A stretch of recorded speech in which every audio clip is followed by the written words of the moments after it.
두뇌보안계획 180절 너에 대해서 이야기하겠습니다.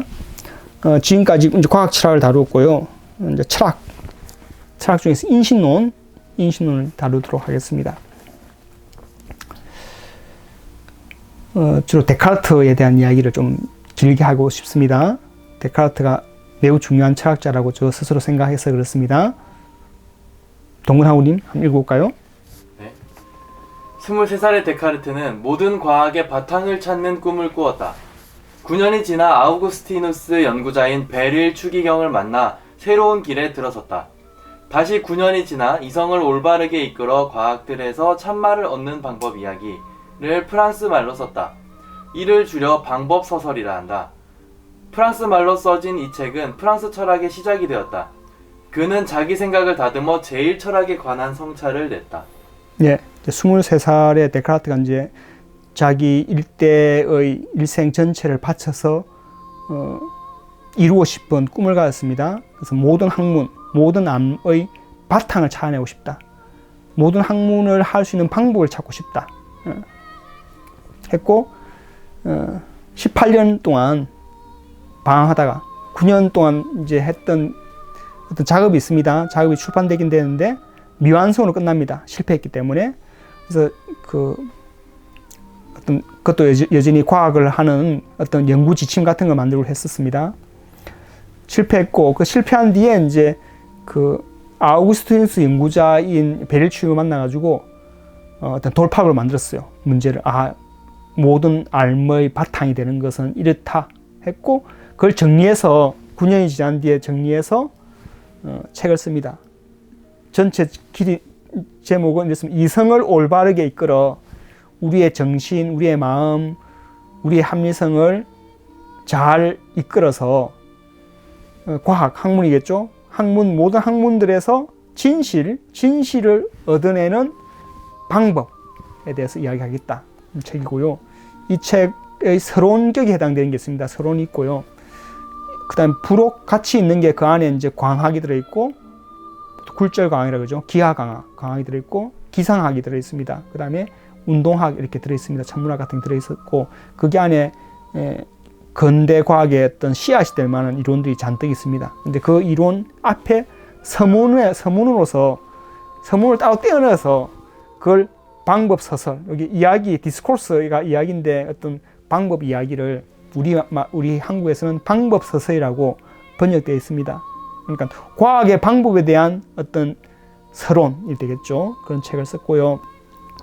그리고 이 책은 불어로 써있었습니다. 불어. 그리고 프랑스 함이니까 프랑스 말로 써있었습니다. 당시의 학자들은 대부분 라틴어로 써야 됩니다.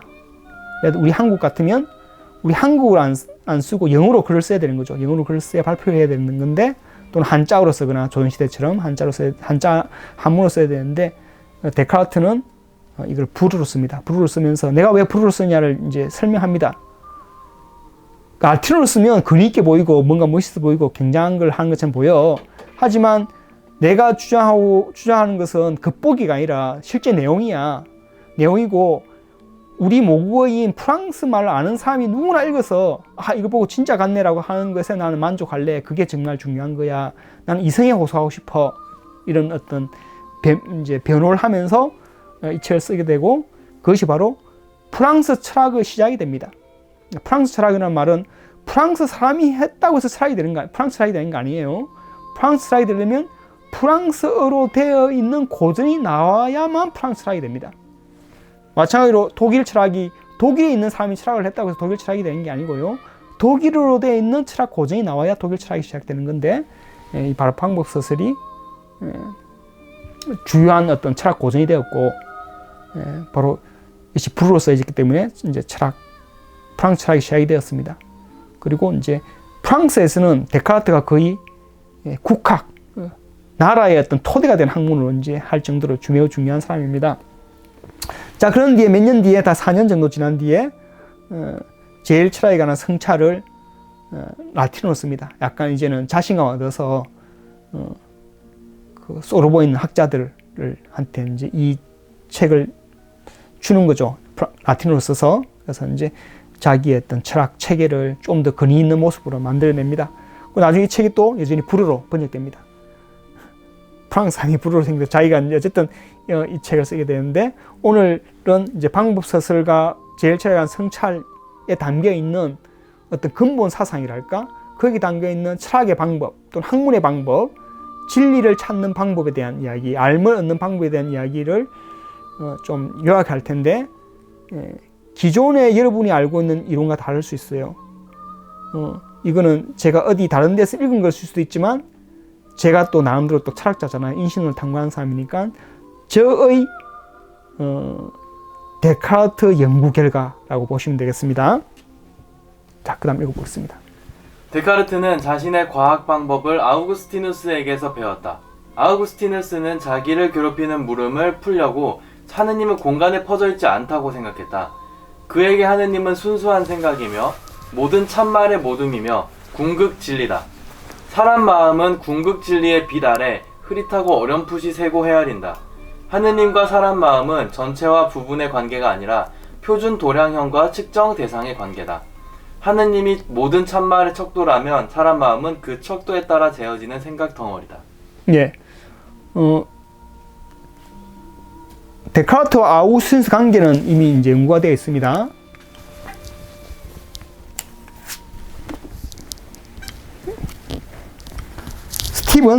스티븐맨 이런 사람의 책인데, 이제 이분의 연구에 이제 제가 약간 참고를 했습니다. 이제 아우구스티누스는 마니교가 아마 그럴 거야.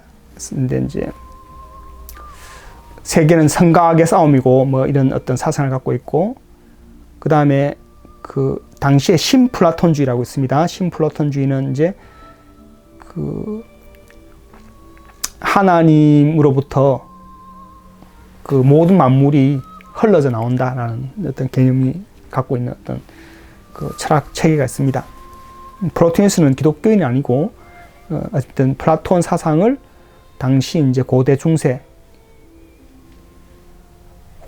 이제 새로운 사상에 맞도록 만든 사람이고, 그게 이슬람하고 기독교인에서 많이 받아들이게 되는데, 기독교 측에서 이제 영향을 많이 받은 사람이 바로 아우구스티누스입니다. 근데 아우구스티누스가 가진 물음 중에 하나가 뭐냐면, 지금 우리 코로나 위기 때문에 여러 이제 춤천지가 벌어지잖아요. 이제 그것 비난이 많을 텐데, 아무튼 그 일종의 아우구스티누스는 여러 클럽에 온갖 장소에 이렇게 놔도는 그런 청년 중에 한 사람이었어요. 그러다 나중에 기독교를 받아들여서 이제 고민한 사람인데, 자기의 행동에 대해서 약간 죄책감 같은 거 느꼈겠죠.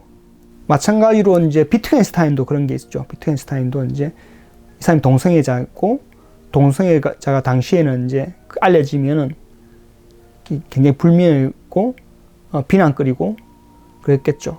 또 이 사람이 또 이제 또 신성한 것, 성에 대한 문제, 여기서 성은 섹스가 아니고 이제 성스러움에 대한 고민을 많이 했는데, 이제 아우구스티누스 이런 사람도 그렇게 했을 텐데, 문제는 그 만약 하느님이 모든 곳에 있다면 악이 저질러지는 곳에도 하나님이 있어야 되지 않냐.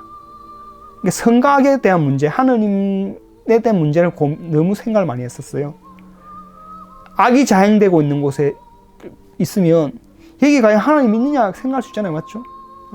그래서 이걸 풀고 싶었어요. 하나님이 모든 곳에 있다, 전지전능하다 이런 것하고, 악의 문제를, 나쁜 일이 벌어지는 거, 사소한 잘못 말고 정말 참혹한 잘못이 있잖아요. 정말 너무너무 잔인한 잘못이 악이 있을 텐데, 그것을 어떻게 조화시킬 것인지 문제가 있었는데, 그래서 이 사람이 이제 아우구스티누스가 내린 해결책은 하나님은 퍼져 있는 존재가 아니다. 퍼져 있다마는 공간에 퍼져 있잖아요. 맞죠? 퍼져 있고 이제 이곳저곳 이렇게 우리 몸은 퍼져 있죠. 우리 몸은 한 곳에만 있고 이동해야 돼. 걸어서 이동해야 되잖아요. 특정한 장소만 있을 수 있는데, 그래서 내가 교회에 가기도 하고 클럽에 가기도 하고 여러 장소에 이제 오갈 수 있는 그런 존재이지만, 하나님이 이렇게 퍼져 있어서 오늘은 이스라엘 가고 오늘은 미국 가고 오늘은 한국에 오고 이런 존재이지 않다. 그래서 모든 곳에 있는 것도 아니다. 뭐 하나님은 생각이다, 생각. 생각은 마음이다, 마음이다. 우리 생각도 있고 하나님 생각도 있는데 생각인데 이 생각은 또는 생각 덩어리, 생각의 총체죠. 영혼 덩어리는 위치를 갖지 않는다. 퍼져 있지 않다. 이게 나중에 이제 데카르트가 퍼져 있는 것과 생각하는 것을 두 개 나누잖아요. 마음은 생각하는 것이고 물체는 퍼져 있는 것이고 이 생각이 지금 아우구스티누스한테서 나왔는데 이 생각을 이제 데카르트가 받아들이기 시작합니다. 하느님은 순수한 생각이다. 그러니까 생각과 퍼져 있는 것하고 구별하기 시작했다는 겁니다. 그 다음에 하느님은 참말의 모듬이고 참말의 어떤 표준이다. 그래서 모든 참말의 척도 또는 진선미의 척도겠죠. 선과 악의 척도, 참과 거짓의 척도, 아름다움과 추함의 척도로서 있다는 척도로서 있고 척도로서 다른 것 관계 맺는다는 겁니다. 하나님이 마치 모든 것이 퍼져서 이렇게 있는 것이 아니다. 퍼져 있는 것은 몸이 퍼져 있는 거지 물체가 퍼져 있는 거고 하나님은 하나의 기준으로서 또는 참말들 자체로서 참말들이 모여있는 덩어리로서 또는 선한 것들의 덩어리로서 있는 것이다 라는 어떤 생각을 아우구스티누스가 하게 되었습니다. 이제 빛으로 이야기하면 가장 환한 빛이 있는 거죠. 하나님이 있고 빛이 있고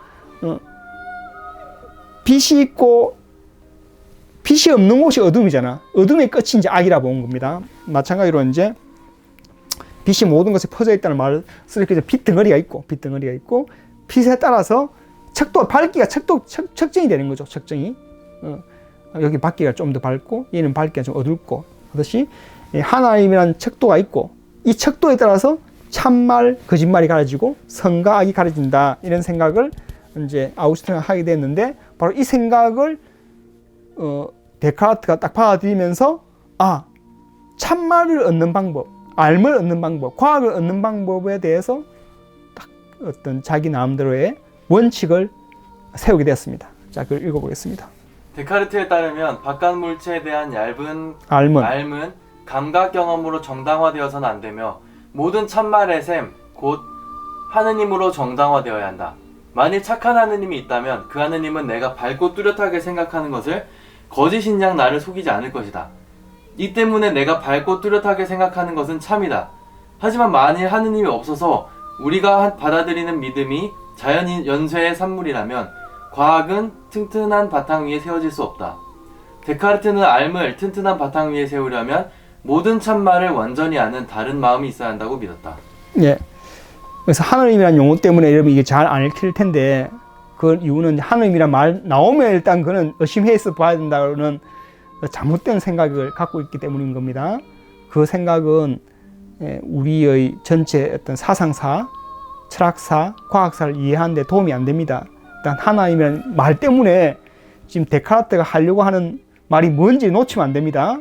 일단 데카르트의 생각이 옳든 그러든 일단 이해해 보자는 겁니다. 데카르트의 생각을 제가 받아들인 것도 아니고 근데 일단 이해를 해보고 어떤 맥락에서 저런 말을 하는지를 이해하는 게 중요합니다.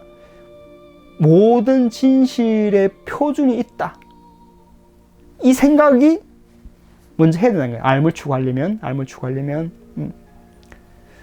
그러니까 우리가 동물로 태어나서 이러이러한 과정을 통해서 우리 부시타병 이렇게 해보니까 생존에 도움되고 이렇게 해보니까 사라져서 유전자 안 퍼뜨리니까 우리가 그렇게 갖게 됐어. 이게 자연연쇄죠. 자연연쇄 산물. 그러니까 데카르트도 이미 그런 생각을 했어.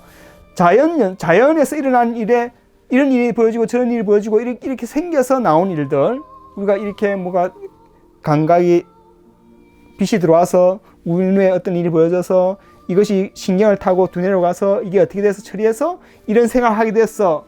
이렇게 하는 게 자연연쇄의 산물로서 이런 알을 얻게 됐어라 설명하는 방식인데 그런 설명으로서는 왜 그게 참되게 설명할 수 없다는 겁니다. 오직 논리의 토대를 통해서 설명해야 되는 거야. 우리 이제 튼튼한 추론이라는 말 이제 쓰면 일단 전제로부터 결론이 반드시 따라오는 추론을 쓰고 출발점 자체가 누가 봐도 확실히 참된 것으로 출발해서 나와야 된다고 보았는데 그러면 여기서 그럼 전제로부터 결론이 반드시 따라나온다는 게 도대체 뭐냐? 절대로 확실히 참인 게 뭐냐를 질문할 수 있는데 그런 게 있어. 그게 바로 이런 거야 라고 하는 게 필요할 텐데 그게 이제 데카르트는 하느님이라는 말로 표현한 겁니다. 하느님. 하느님이 있어서, 다른 말로 하면 절대 이성이 있다. 절대 이성. 확실히 참된 생각, 확실히 참된 추론이 있다. 논리가 있다. 하느님이 존재한다. 그리고 생각은, 알면 거기서 일어나는 일이다. 그러니까 알면 우리 몸에서 일어나는 것이 아니라 확실히 참된 마음이라는, 하느님이라는 그 빛, 그 표준의 아래에서 진행되는 일이 우리의 생각이고 우리의 어떤 알미의 방식이다. 이 생각이 이제 과학의 출발점을 보았습니다. 출발점을 보았다. 그래서 여기서 중요한 것은 바로 뭐냐면, 알을 튼튼한 바탕에 세우려면 모든 참말을 완전히 아는 다른 마음이 있어야 된다. 이게 이제 데카르트 책의 이제 중요한 이제 교훈이라는 겁니다. 데카르트 주장이. 그래서 보면 알은 마음이 하는 일이고, 우리 인간의 마음은 불완전한데, 근데 우리 사람도 가끔 나는 생각해, 그러면 이 생각이 밝고 또렷한 생각이라는 거 느끼죠. 나는 생각한다는 사실은 절대 의심할 수 없어라고 생각할 수 있잖아요. 우리가 이 생각은 밝고 뚜렷한 생각이라는 거야. 이 생각은 참일 수밖에 없다는 거야. 이 생각을 참을 수밖에 없다라고 생각하기 위해서 하느님이란 말을 쓴 겁니다. 그 생각은 네가 이러이러한 호르몬과 이런 신경 과정을 거쳐서 생각이 된 거야 라고 해버리면, 그런 방식으로는 내가 밝게 또렷하게 생각하는 것이 참이라는 게 보장이 안 되죠. 그러니까 내가 이렇게 생각하는 거 참이야라고 한다는 말은 뭐냐면, 뭔가 나를 속이는 존재가 없다. 다시 말해서 네가 그렇게, 사실은 그게 아닌데, 네는 생각하지 않는데 네가 그렇게 생각하도록 마구 우길 수 있는 존재가 없다. 이걸 신은 악하지 않다라는 말로 표현했습니다. 신이 있다는 말을 표현한 거야. 신이 있다는 말은 뭐야? 악한 신이 없다는 뜻이거든. 신은 왜냐하면 항상 선회되어 있거든, 이 사람의 기준에 따르면. 그래서 악한 신이 없다. 악한 신이 있어가지고 네가 아무리 밝고 또렷하게 생각해도 네 생각은 틀렸어라고 만들 수 있는 존재가 없다는 거야. 그 말을 달리 신은 존재한다. 정말 착한 신이 있다. 뭐 그런 건데, 데카르트 용어입니다. 데카르트 용어인데, 아무튼 내가 밝고 또렷하게 생각하는 것, 내가 분명하게 생각하는 것, X이면 Y야. X야. 따라서 Y는 참이야. 이 생각은 내가 봐도 정말 밝고 또렷하게 맞는 것 같아. 야, 그럼 네 생각이 맞아 라고 보증해 줄 수 있는 게 필요하다는 겁니다. 나는 생각한다는 게 정말 참이야. 나는 이게 의심이 안 돼. 정말 참인 것 같아. 내가 아무리 내가 생각한다는 게 틀렸다고 의심해도, 의심하는 것 자체가 생각하는 거니까 생각한다는 게 맞는 것 같아 라고 그 생각이 정말로 참이게끔 한다. 그러니까 내 몸에서 일어나는 것 별개로 참인 것은 참이라는 거야. 그 말을 이 사람은 하느님이라 두었고, 그걸 이제 다른 마음, 완전히 모든 것을 아는 진리의 기준으로서 다른 마음이 있다라고 표현한 겁니다. 좀 비판의 여지가 있는 것 같은데, 데카르트 의도가 그렇다는 겁니다. 데카르트 의도가. 그 다음 읽어보겠습니다. 데카르트는 주체로부터 출발해 곧장 바깥 물체로 나아가지 않는다. 그의 주체는 바깥 물체로 가기 전에 가장 먼저 다른 주체에게 간다. 거기에 모든 참말의 척도가 있다는 것을 확인하고 다시 자기 자신에게 돌아와 그 척도를 자기 판단의 준거로 삼는다. 그런 다음에야 비로소 바깥 물체를 알아내는 대로 나간다. 데카르트의 인식론을 간추리면 다음과 같다. 만일 모든 참말을 아는 다른 마음이 없다면 나는 알 수 있는 이가 되지 못한다.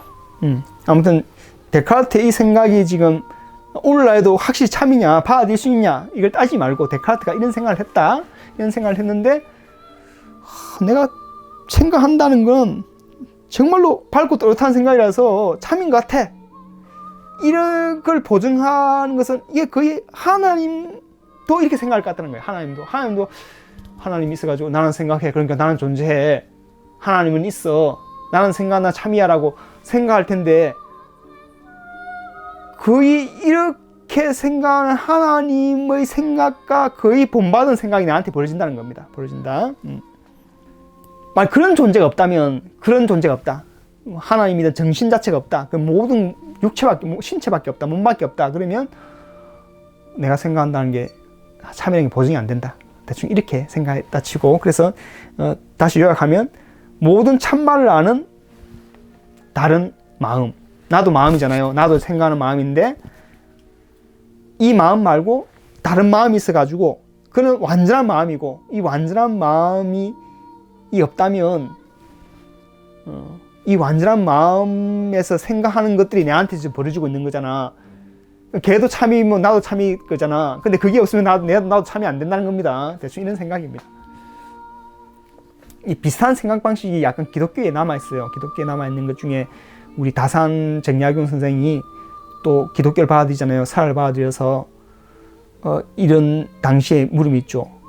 아무도 안 본 골방에서 내가 나쁜 짓 하면 어때? 이렇게 아무도 안 봐. 이 세상에 아무도 안 보면 그래서 나쁜 생각을 하면 어때? 이런 게 있죠. 거기 안에서 선비들은 좀 뭔가 정지해서 타 있어야 되잖아요. 막 누워서 이렇게 이상한 자세 취하면 안 되거든. 근데 혼자 있을 때 내가 그래도 되지 않냐 했잖아. 다사는 혼자 있을 때도 그렇게 하면 안 된다는 거야. 혼자 있을 때도 의간 정지하고 다 이제 바른 자세를 취하고 착한 일을 해야 된다는 거야. 착한 생각 해야 된다는 거야. 왜? 하나님이 지켜보고 있으니까. 하나님이 있다. 어딘가에 다 있다. 이런 생각인데 이 생각이 데카르트도 있는 거야. 이거는 데카르트의 인신론에도 담겨 있는 겁니다. 자, 그 다음 이제 데카르트 이야기는 이 정도로 하고, 데카르트의 어떤 교훈은 알을 추구하는데 다른 마음이 있어야 된다. 다른 마음이 비추어 봐서 그 비춤의 토대로 바탕을 두고 내가 알을 하나하나 나아갈 수 있다. 이게 데카르트의 생각이라는 겁니다. 자, 이제 현대 철학으로 넘어가겠습니다. 현대 인신론. 자, 읽어보겠습니다. 카르납은 세계 논리 구성에서 나 자신의 감각 경험으로부터 자연 세계의 객관 지식을 쌓고 그 위에 다른 이의 마음을 해석하는 인식론을 세우려 했다. 그의 구성은 자기 마음의 자료 위에 자연과학을 세우고 마지막에 윤리학, 사회학, 정치학 따위를 세우는 것이었다. 그는 2차원 시각 감각질로부터 3차원 공간을 구성하려고 안구의 구면에서 수직으로 뻗어나가는 직선을 그렸다. 하지만 그는 각 선분이 어디까지 뻗어나가 어디에 멈춰야 하는지 판가름할 수 없었다. 카르납은 이제 20세기 이제 초에 중반까지의 이제 그 과학 철학자인데, 이 사람이 쓴 이제 책 중에 세계의 논리 구성이 있습니다. 자, 여기서 세계 자체, 우리가 세계에 대한 그림을 그려야 되잖아요. 세계는 이렇게 생겼어. 근데 그거를 만들어내야 되는데 어떻게 만들어내냐면 논리로 만들어낸다 라고 해서 이제 세계의 논리적 구성이라고 그래요. 자, 그런데 세계를 만드는 토대가 뭐냐, 이 사람한테는 토대가 나 자신의 감각의 경험이라고 본 겁니다. 내 눈에 어떤 일이 벌어지고 내 코에 이런 후각이 어떻게 생기고 내 귀에 어떤 소리가 들리고 이걸 토대로 해서 그걸 주체의 감각 경험이죠. 이 사람은 경험주의자거든요. 경험이 있고 그것을 통해서 세계가 이런 모습을 갖고 있어. 세계를 그린 겁니다. 세계, 바깥 세계죠. 객관 세계. 원자는 이렇게 생겼어. 뭐 지구는 이렇게 생겼어. 별은 이렇게 생겼어. 이걸 하고 난 뒤에 이걸 토대로 다시 해서 그 다음에 뭘 하냐면 다른 사람이 어떤 욕망을 갖고 어떤 심리학을 갖고 있고 이 사람들이 모여서 어떤 사회를 만들고 어떤 정치를 해야 되는지를 알고 싶었어요. 그러니까 전체 어떤 세계의 모습을 그리는데 제일 토대는 나 자신의 이 어떤 감각을 하고 있는지 나의 경험, 그 다음 거기에 세계가 어떤 그리는지, 세계가 어떤 방식 운동하고 있는지 그 위에 사회과학을 세우고 싶은 거죠. 그래서 지금 제일 밑에 어떤 철학, 주체과학, 주체의 과학을, 주체의 심리학 같은 거, 나 자신의 자아의 감각학을, 감각 이론을 세우고 그 위에 자연과학을 세우고 거기에 사회과학을 세우는 그런 대충 그림이 그 카르납의 과학 철학인데, 이제 근데 여기서 이제 그걸 하기 위해서 그러면 나 자신의 경험부터 세계가 어떻게 생긴지 그려야 되잖아요. 그걸 하기 제일 먼저 시각을 연구하기 시작합니다. 시각을 연구하려면 시각에서 내한테 일어나는 일들을 보통 망막에 맺힌 2차원 상이잖아요. 바깥에 어떻게 생긴지 모르겠지만 일단 내 망막에 2차원 이미지가 생긴다. 그 이미지로부터 어떻게 이 울퉁불퉁한 거리가 있는 3차원을 만들어내야 되잖아요. 2차원 이미지로부터 3차원 공간을 만들어낼 수 있는 이론을 막 만들고 싶었어요. 그래서 우리는 2차원 정보를 얻는데 이 정보로부터 세계는 이렇게 거리를 두고 이렇게 띄어 있는 걸 만들 수 있어. 그걸 두뇌에서 이런 작용을 거쳐서 만들어내라는 이론을 만들고 싶었는데 이거 실패합니다. 안 됩니다. 실제로 현대 수학에서도 비전 시리가 있어요. 비전 시리. 그래서 2차원 이미지 상으로 3차원을 만들어내는 것을 연구하는 이론이 있습니다. 근데 그 만든 이론이 그게 잘 안 된다. 쉽지 않다. 불가능하다는 정리가 있습니다. 2차원 이미지로 3차원을 구성하는 게 쉽지 않다. 3차원에 어떤 색깔, 어떤 거리로 있는지 이제 만드는 방법이 여러 가지입니다. 아주 개수가 많아. 근데 그 중에 한 개잖아요. 세계 3차원 그림은. 그래서 보면, 이걸 뭘 이야기하고 싶으냐면, 나 자신의 경험만으로 세계가 어떻게 생겼는지 알 수 없다는 겁니다. 그걸 만들어낼 수 없다. 근데 그걸 하려고 경험주의자들이 노력한다. 카르납이 그렇게 했고, 나중에 콰인이 그렇게 하려고 노력합니다. 잠깐 읽어보겠습니다. 휴մ, 카르납, 콰인 등이 그린 주체는 바깥거리를 잴 수 없는 홀로 떨어진 주체다. 이는 마치 해바라기와 비슷하다. 해바라기는 해처럼 보이는 것과 실제 해를 가리지 못한다. 파블로프의 개는 자기가 종소리에 반응하고 있는지 귀청의 떨림이나 골 근처 신경상태에 반응하고 있는지를 가릴 수 없다. 자기장에 따라 움직이는 나침반, 바람에 따라 흘리는 풍향계, 팽창률에 따라 굽는 바이메탈, 열에 반응하는 적외선 추적 미사일 따위가 아무것도 알지 못하듯이 그들의 주체도 아무것도 알지 못한다. 휴մ, 카르납, 콰인 등이 이제 경험주의자인데 이 사람들은 이제 주체가 이런 경험을 하고 있어. 그러니까 세계는 이렇게 생겼어를 이렇게 설명하려고 노력했던 사람이에요. 근데 이제 그러려면 세계는 어떤 공간을 차지하고 있잖아요. 거리를 두고 있잖아요. 근데 내가 경험하는 것으로부터 얘가 어디에 떨어져 있는지를 알기는 힘들다. 그 한 예를 보여주는 게 해바라기가 반응하는 방식인데, 해바라기는 해가 저기 있는지 안다고 생각합니까? 동근하고님? 모릅니다. 해바라기는 어떻게 반응합니까? 해바라기는 태양이 딱 굽잖아. 어떻게 해바라기 저기 있으니까 태양을 통해 굽잖아요. 근데 그냥 빛이 그렇게 오니까 그쪽으로 되도록 설계되어 있는 겁니다. 어떻게 되도록 설계되어 있을까요? 대충 설계되어 있으면 어떻게 되어 있냐면 여기 이제 빛이 오잖아요. 네. 그럼 여기 줄기가 있잖아요. 줄기. 네. 옥신이죠. 옥신인가 이렇게 옥신이라는 호르몬이 있습니다. 그건 성장 촉진 호르몬이에요. 옥신이 이게 빛이 이쪽에 오면 옥신이 뒤쪽으로 몰립니다. 뒤쪽. 우리가 오면 이제 목쪽이죠. 목쪽이 옥신 모이면 목이 길어지는 거야. 목이 이쪽이 길어지면 이렇게 굽어지는 거죠. 맞죠? 이쪽이 굽어지니까. 알겠죠? 그래서 이제 옥신 자체가 이동하는 거죠. 그러니까 해바라기의 감각 중추가 변경하는 게 아니라 옥신이 뒤로 가고 그 옥신이 뒤로 가도록 유전자가 그렇게 호르몬이 작동되도록 이제 체계가 되어 있겠죠. 하도록 되어 있고 뒤에가 이제 그 뒤쪽이 늘어나서 앞쪽으로 굽게 되는 건데 해바라기는 태양이 위치가 중요하지 않죠. 빛만 이게 오면 돼. 자기 줄기가 오면 되잖아요. 빛이 줄기가 오면 되는 거지. 태양이 여기 있는지 저 멀리 1m 떨어졌는지 10m 떨어졌는지 뭐 1광년 떨어졌는지 구별하지 않잖아요. 그리고 알 길이 없습니다. 알 길이 없다. 그게 중요하지 않다. 해바라기는 옥신에 의해서만 반응할 뿐이다. 근데 지금 휴м, 카르납, 콰인도 우리 인간을 해바라기 비슷하게 묘사하고 싶었어요. 자, 이런 빛이 들어오니까 우리한테 여기 망막에 이런 방식으로 자극이 돼. 그 신호가 두뇌에 가. 그것이 어떻게 그로부터 세계를 만들어야 되는데 세계는 어느 거리를 두고 있는지 만들어낼 수 없다는 겁니다. 다만 거기에 반응한 것처럼 그리면 안 된다는 거야. 우리 인간을 해바라기처럼 만드는 순간 해바라기가 태양이 어느 위치에 있는지 알지 못하듯이 우리 인간도 바깥 세계가 어떻게 생겼는지를 그릴 수 없는 존재로 만들어버린다는 겁니다. 그래서 경험주의의 한계가 그건데 여기 한계는 단지 경험주의와 한계가 있는 게 아니라 주체에서 벌어진 일, 우리 몸에서 벌어진 일로만 가지고 세계가 어떻게 생겼는지를 만들려고 할 때 세계가 어떻게 생긴지 알 수 없게 되는 겁니다. 참고로 이 세 사람 모두 해이주의자가 됩니다. 결국은 세계는 어떻게 생긴지 결국은 우리가 알 수 없어. 알 수 없어서 콰인 같은 실용주의 같은 걸 받아들입니다. 이게 맞다고 생각해서 잘 풀리면 그게 맞다고 생각하자 이렇게 바뀌게 됩니다.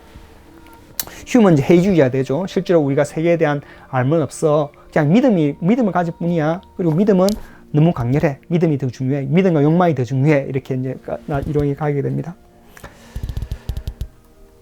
자, 2페이지 남았네요. 자, 읽어보겠습니다. 도널드 데이비스는 인식론에 다른 일을 처음부터 넣지 않는다면 인식론 자체가 설 수 없다고 주장했다. 주체가 반응하는 바로 그 원인이 고정되지 않는 한 그의 반응은 아무 내용을 지니지 못한다. 자아가 바로 그 원인에 이르려면 그 원인을 함께 느끼는 타자가 있어야 한다. 주체가 타자와 함께 반응하는 바로 그 공통 원인은 자아와 타자의 살갗으로부터 멀리 떨어진 먼 자극이어야 한다. 주체가 반응하는 것이 타자도 함께 반응할 수 있는 먼 자극이라는 것을 감지할 때 그 자극은 공통 공간 내 객관 위치를 갖는다. 예, 객관 위치를 갖는답니다. 여기 먼 자극 나오죠. 먼 자극은 영어로 디스털 스티무러스 또는 스티무라인데 디스털이라는 용어가 있고요. 가까운 자극은 프락시멀 스티무러스를 해요. 전문 용어고요. 그 디스털 스티무러스는 약간 멀리 떨어져 있는 우리의 감각 중추로부터 멀리 떨어져 있는 자극이라는 겁니다. 예를 들어서 동근하고님, 네. 여기 지금 전등 있죠? 네. 지금 빛을 느끼죠? 네. 눈에서 빛이 있다는 걸 느끼죠? 네. 그 자극이 어디에 있다고 생각하세요? 여기 자기 망막에 있다 생각하세요? 여기 있다 생각하세요? 자극은 저한테 있죠. 그 자극이 일어나는 것은 네. 본인한테 있겠지만 그 자극의 원인이 어디 있냐고. 저기 있죠. 얘가 우리를 자극시켰죠. 얘가 우리를 자극시켰죠. 네. 그러니까 여기서 자극이 여기 있다고 말할 때 이 자극을 먼 자극이라고 그러는 거예요. 먼 자극. 네. 왜 우리가 저 먼 자극을 느낄 수 있냐? 저 자극은 내 눈 안에 있지 않죠. 네. 내 눈 안에 있지 않다는 어떻게 느낍니까? 어떻게 합니까? 우리가 한각을 볼 수 있잖아요. 한각이 막 강렬한 불빛을 볼 수 있잖아요. 네. 꿈에서 그런 거 본 적 있죠. 너무 네. 밝아서 막 눈이 아픈 그런 경우 이제 그게 네. 그럴 수 있잖아요. 근데 그게 아니라 이제 바깥에 있는 걸 어떻게 알 수 있죠? 그냥 봐서 알았어요. 근데 그래서 도널드 데이비스는 그걸 알려면 이건 나만 보는 게 아니야. 동거인도 보고 있어. 그러니까 동거인이라는 존재를 상정해야만 얘를 볼 수 있다는 겁니다. 우리가 여러분이 내 혼자 있을 때도 방에 이 책 괜찮은데라고 느끼려면 내 이 책이 바깥에 있잖아요. 맞죠? 네. 이 느끼려면 막 이 방에 다른 사람이 있으면 이 책을 볼 거야.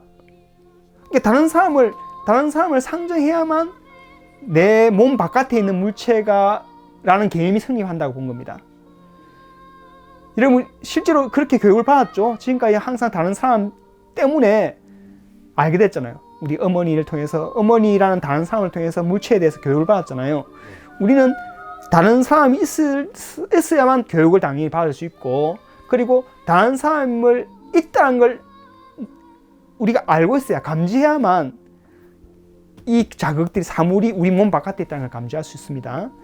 만약 물체밖에 없으면 버클리는 아니지 어쨌든 물체밖에 없으면 우리 딱딱함을 느끼는데 딱딱함이 매트릭스가 내한테 주는 자극일 수도 있잖아요. 내가 그냥 꿈속에 느끼는 딱딱함일 수 있잖아요. 네. 근데 이게 내 바깥에 있다고 느끼려면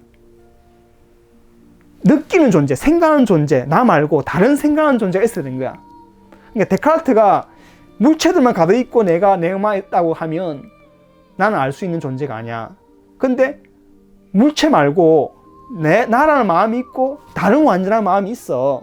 그러니까 내가 이렇게 분명하게 생각해서 참여하라고 했듯이 마찬가지로 도널드 데이비슨도 뭔가 바깥에 있는 물체를 느끼려면 이 물체 말고 이것을 느끼고 파악하는 다른 여기 마음이 있어야 되는 거야. 다른 마음, 다른 사람이 있어야 되는 거죠. 다른 사람이 있을 때 비로소 여기 있는 카메라, 여기 있는 불빛이 내 몸 바깥에 있는 물체가 되는 거죠. 그래서 바깥 사물에 대한 개념을 가지려면 항상 먼저 다른 사람, 타자가 있다라는 걸 가져야 된다. 그래서 인식의 출발점은 단순히 나만 있는 게 아니고 나 말고 다른 사람이 있어. 그리고 그 사이에 너와 나 사이에 이런 물체들이 있는 거죠.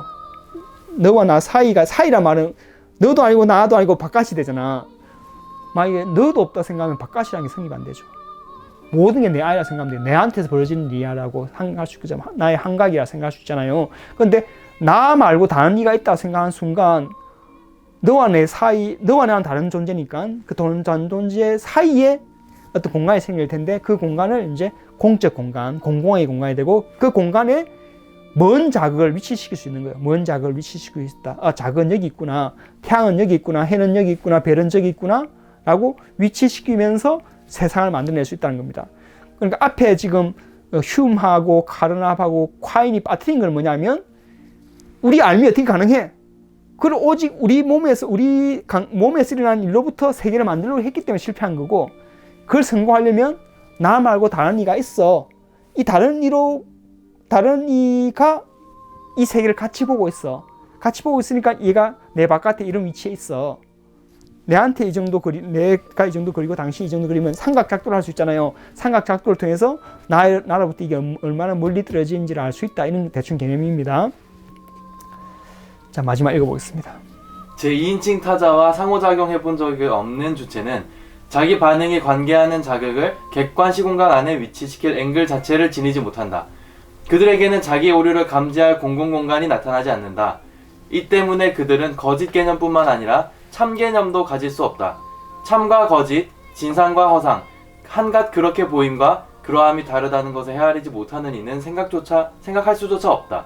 내가 아는 이가 되려면 먼저 나는 다른 마음이 있음을 감지해야 한다.